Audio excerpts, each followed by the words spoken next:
Hello everyone. In this lesson, we will discuss absolute and relative referencing, which are two important terms associated with the use of formulas and functions in Excel.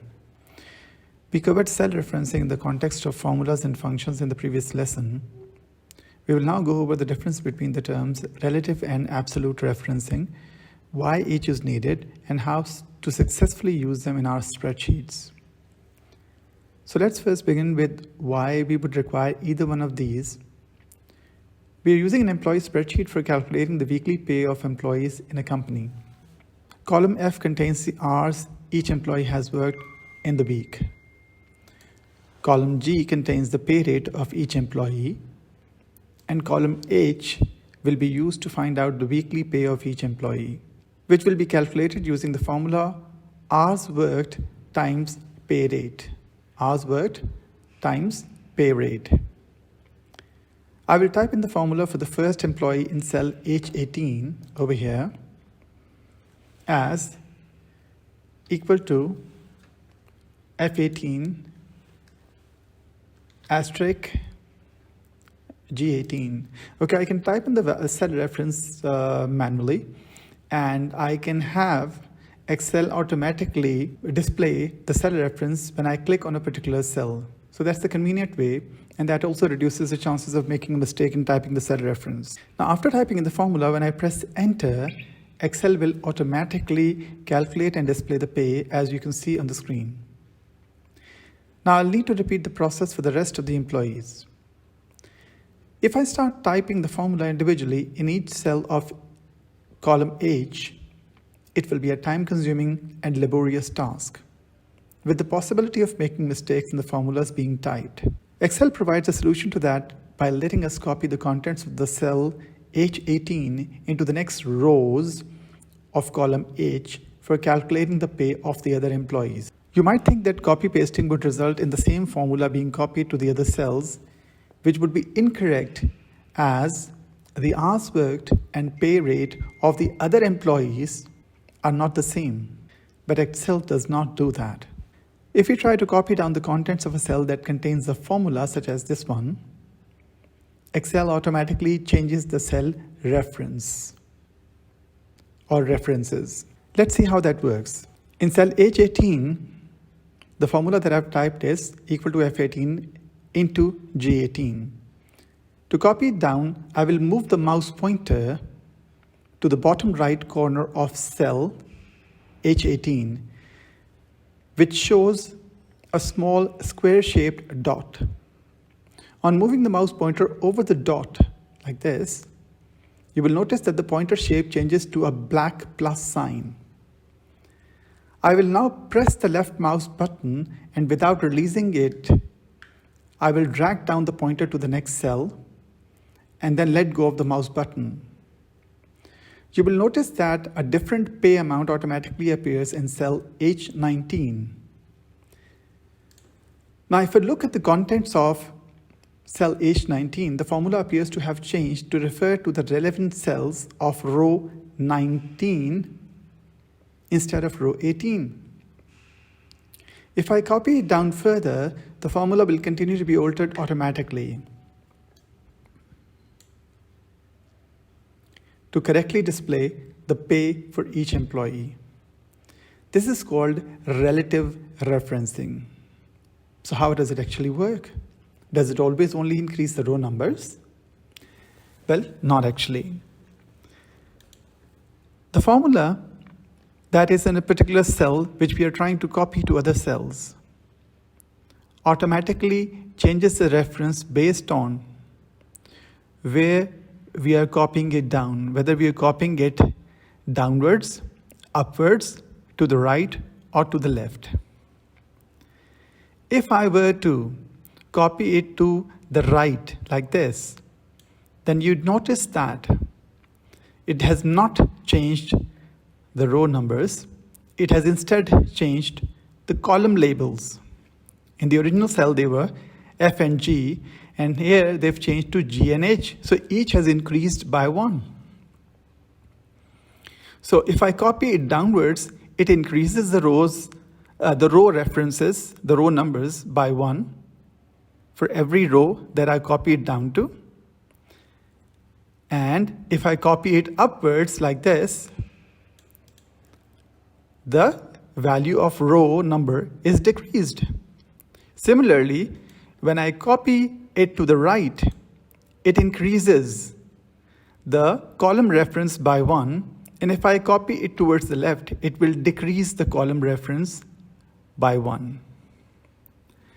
So depending on our requirement, we would copy it accordingly.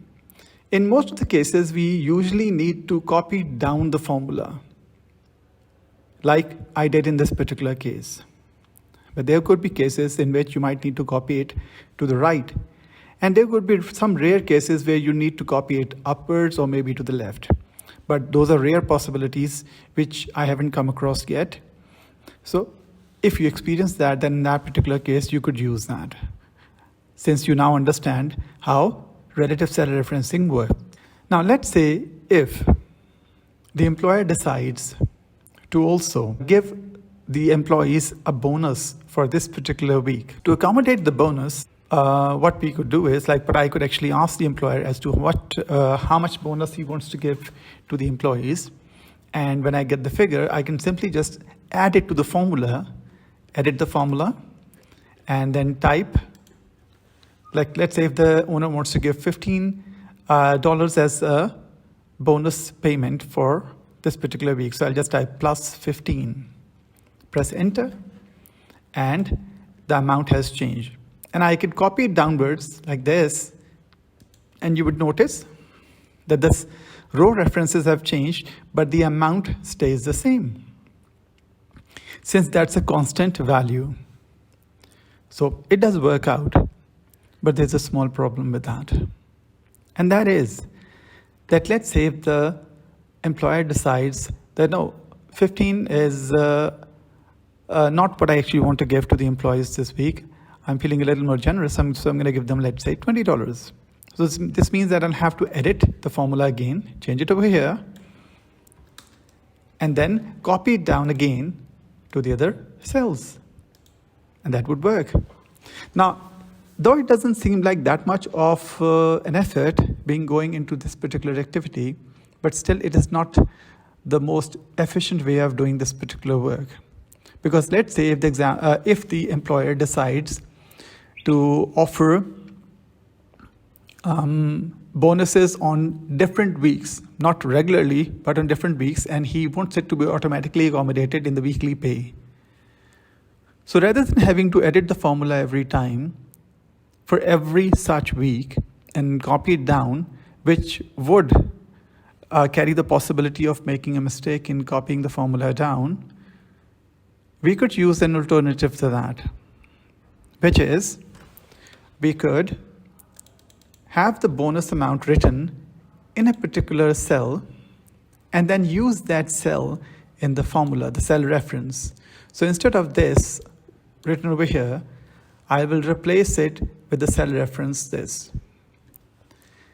Now this is going to perform the same activity that it did when I had written 15 over there manually, but now the benefit is that if I want to change the amount like this, it will automatically reflect that change, the effect of that change in the relevant cell or cells. So this seems more practical because I could simply just change the amount over here when needed. If not needed, I could simply change it to 0, so it would not be applied. And if needed, I could change it to the amount that the employer decides, and it would automatically be applied to all the values. So it's more practical. Now, if I want to copy that down and I do this, it introduces a problem, which is, like previously, what Excel did was that with relative referencing, it changed the cell reference by changing the row number. So it changes the row number for this as well, because obviously it's not going to be different for one or more cell references. So what's the solution to that? This is where absolute cell referencing comes in. If I want to fix the cell reference to this cell, H15, for all the cells in which the formula is being copied down, what I could do is I could introduce a $sign in front of the column and the row number. Like this, dollar over here and dollar over here. What this is going to do is that it's going to fix the cell reference H15, which means that wherever I copy the formula, the rest could change. The column or the row reference could change based on where I'm copying it, but H15 will never change. Look, when I copy it down like this, you see, H15, F18, G18, H15. And in the next cell, it is F19, so the row reference has changed. G19, row reference changed, but H15 stays the same. So now, this is more practical, that we are getting the values as per our requirement without any issues. So like I said earlier, that if suppose later the employer decides that in the next week there's going to be no bonus, so we just type 0 over here, right? And then after like maybe 2 or 3 weeks, if the employer decides, okay, there's going to be a bonus amount, and he says, okay, the bonus is going to be like, let's say, $20. So we just type it over here, and it's automatically reflected in the rest of the cells. So a very practical solution. Now with absolute referencing, what I did over here was that I put the $sign before H, which is the column reference, and before 15, which is the row reference. Depending on the scenario, we might need to freeze only the column or the row, not both. So how can we do that? If suppose I want to only freeze the row, not the column, I could do this. Remove the dollar in front of H, or not put the dollar in front of H, and just put the $sign before the 15, which is the row reference. Now when I copy it down, it still is going to do the same thing because I am copying it downwards and not to the right or left. So the column reference is obviously not changing. But if I were to copy it to the right, then you would notice that the column reference has changed as well over here because this was not fixed. But 15 still remained the same because it was fixed by putting a $sign before that. Okay? So if I don't put the $sign before the column or the row reference, then they would automatically change according to the rule of the relative reference, which I explained earlier. Now, the last thing for this lesson, when applying absolute or relative referencing, there is an automated method that we can use. For example, when I had written H15, I wanted to change it to an absolute reference instead of relative reference. There is a shortcut key on the keyboard which I can use for this purpose. The function keys on the top of the keyboard in the computer and as well as the laptop. There's a key F4 which could be used for this purpose. On the laptops, usually you need to use it with the combination of the key Fn. Sometimes, depending on what the setup of the laptop is like. But on a desktop computer, you simply just press F4, and this is what happens the first time I press it. Now, remember, F4 only applies to the reference that the cursor, this cursor, is actively present in. So I press F4 key once, and look what happens. The $sign appears before the column and the row reference both. Now, if I press F4 again, it changes to show the $sign before only the row reference, not before the column.